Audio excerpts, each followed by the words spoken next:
love the Steve cam. All right. So Kate's got a video that we did back probably 2015. 5 years ago, 6. Well, I know. God, it's been a while. Time flies. That will show you how I adjust my valves. So I do it the exact same way as we would with like an open engine. So you adjust the intake as the exhaust just starts to open. And then you adjust the exhaust after the intake opens and closes and just hits the seat.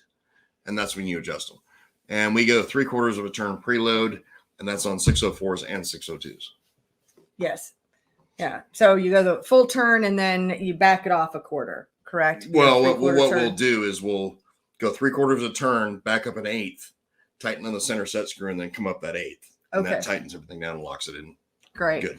And that video can be found best on YouTube or on our website at CrateInsider.com. And if you look up valve lash, we've got the valve lash adjusting tool, and that's the video we're showing. That's the tool you're using. So what we're doing, especially with the 604s, is we're preloading the button against the piston, for lack of a better term, inside the lifter.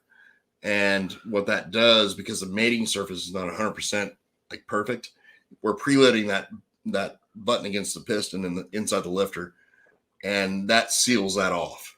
So at higher RPM, you're not getting, or at high lift, you're not getting that bleed down. And it's cold. I mean, you generally do it cold.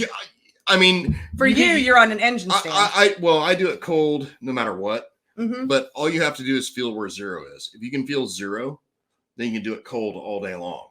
Just realize that sometimes you're going to run across a lifter that's down. So you just have to feel zero, and it might have no resistance when you go that 3/4 of a turn, or it may have a lot, depending on whether the lifter's bled down or not. If you have a problem doing that, then warm the engine up and do one side, warm the engine up again, do the other side. That way you can feel where zero is. Okay. Now, I've also heard too, where if you've already had your valves set, the lash set, isn't there something about being able to just take them off and put when you change them? Yeah, like some, I mean, it's like anything else. I mean, I've got customers that are not very mechanically inclined. Mm-hmm. So what I'll recommend to those people is, hey, if you go to change valve springs, you need to readjust your valves. Keep everything in order. Mm-hmm. Okay, meaning the push rods and the adjuster screws and the rockers, keep everything in order. And if you don't turn that center adjuster screw, you can go right back in and put everything on and tighten it down, and you'll be right where you need to be.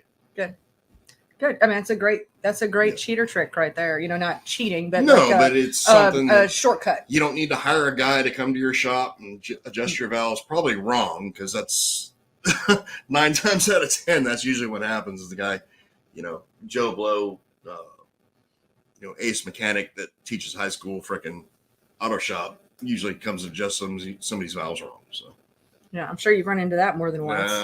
Quite a bit.